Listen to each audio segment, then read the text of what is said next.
வணக்கம். காஷ்மீரில் அசாதாரண ராணுவ நடவடிக்கை தொடங்கியுள்ளது. இப்போது காஷ்மீரில் தற்போது தீவிரவாத நடவடிக்கைகளும் தீவிரவாத தாக்குதல்களும் அதிகரித்து வரும் சூழல் ஏற்பட்டுள்ளது. குறிப்பாக மக்களவைத் தேர்தலுக்கு பிறகு பல தீவிரவாத தாக்குதல்கள் நடந்துள்ளன. இந்நிலையில் பயங்கரவாதிகளுக்கு எதிரான சிறப்பு நடவடிக்கை ஒன்றை மேற்கொண்டு வருகிறது மத்திய அரசு. ஆபரேஷன் சர்பவினாஷ் 2.0 என்ற பெயரில் நடவடிக்கை தொடங்கப்பட்டுள்ளதாக மத்திய அரசு தற்போது அறிவித்துள்ளது.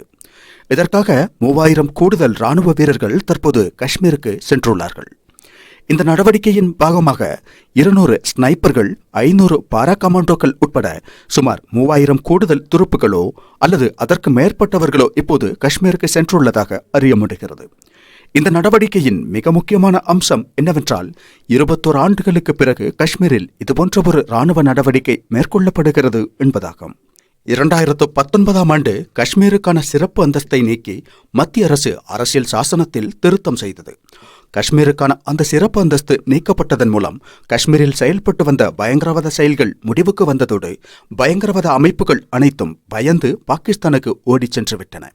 அதற்கு முன்பு களம் தயார் செய்யும் வகையில் பெரிய அளவிலான ராணுவ நடவடிக்கை ஏற்கனவே காஷ்மீரில் நடந்துள்ளது.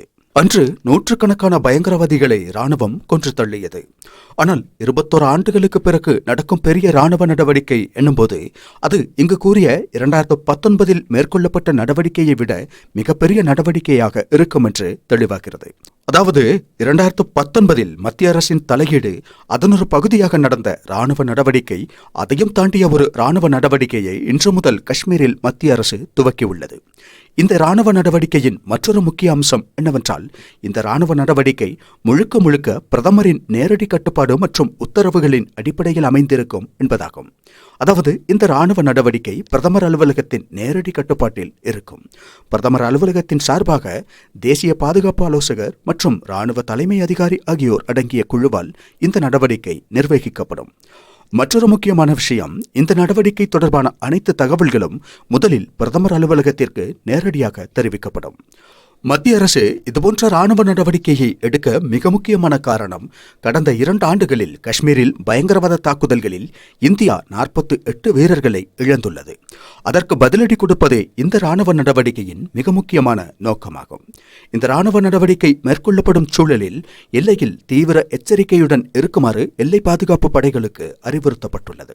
அந்த வகையில் BSF, மத்திய புலனாய்வு அமைப்புகள் உள்ளிட்ட அனைத்து அமைப்புகளும் இந்த நடவடிக்கையின் பாகமாக மாறுகின்றன. இந்த நடவடிக்கை ஏன் பிரதமரின் நேரடி கட்டுப்பாட்டில் நடக்கிறதென்ற கேள்விக்கு மற்றொரு மதிப்பீடும் வருகிறது. மக்களவை தேர்தலுக்கு பிறகு பல இடங்களில் பல முறை தீவிரவாத தாக்குதல்கள் நடத்தப்பட்டுள்ளன. அவற்றில் பல உயிர்கள் பலியாகியுள்ளன. பயங்கரவாதிகள் காடுகளை ஒட்டிய பகுதிகளை மையப்படுத்தி செயல்படுவதும், காடுகளுக்குள் இருந்து வெளியே வந்து ராணுவ வீரர்களை நோக்கி தாக்குதல் நடத்திவிட்டு வனப்பகுதிக்குள் மீண்டும் ஓடி ஒழிந்து கொள்வதும் பெரும்பாலும் நடக்கும் விஷயமாக உள்ளது. ராணுவத்தின் கணக்கீட்டின்படி காஷ்மீரில் 55 தீவிரவாதிகள் பதுங்கி இருக்கிறார்கள். அவர்களை கண்டுபிடித்து வேட்டையாடுவதே இந்த ராணுவ நடவடிக்கையின் முக்கிய நோக்கமாக கருதப்படுகிறது.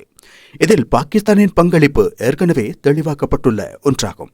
பாகிஸ்தானின் ஒரு சிறப்பு படை பயன்படுத்தக்கூடிய துப்பாக்கிகளை பயங்கரவாதிகள் தாக்குதலுக்கு பயன்படுத்தியுள்ளார்கள். எனவே இந்த தாக்குதல்களுக்கு பின்னணியில் பாகிஸ்தான் உள்ளதென்பது இந்தியாவிற்கு நன்றாக தெரியும்.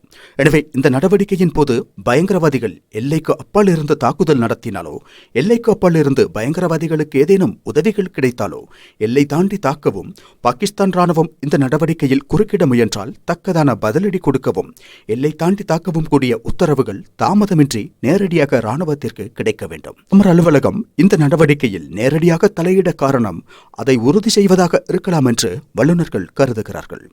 எப்படி இருந்தாலும் 21 ஆண்டுகளுக்கு பிறகு இந்தியா கண்ட அல்லது காஷ்மீர் கண்ட மிகப்பெரிய ராணுவ நடவடிக்கை இன்று முதல் அறிவிக்கப்பட்டுள்ளது. மாநிலத்தில் 55 தீவிரவாதிகள் செயல்படுவதாக மதிப்பிடப்பட்டதை அடுத்து இந்த நடவடிக்கை எடுக்கப்பட்டுள்ளது. எனவே பயங்கரவாதிகளுக்கு இனியுள்ள நாட்கள் 2 நாட்களாகவே இருக்கும் என்பதில் சந்தேகமில்லை. அதாவது 2019இல் மத்திய அரசு சரியான அடி கொடுத்திருந்தது. ஆனால் மீண்டும் பயங்கரவாத செயல்கள் நடக்கத் தொடங்கியுள்ள நிலையில் அதை முற்றிலும் துடைத்தெறிய வேண்டும் என்ற நோக்கத்தில் இந்த ஆபரேஷன் சர்பவினாஷ் இன்று முதல் தொடங்கப்பட்டுள்ளது.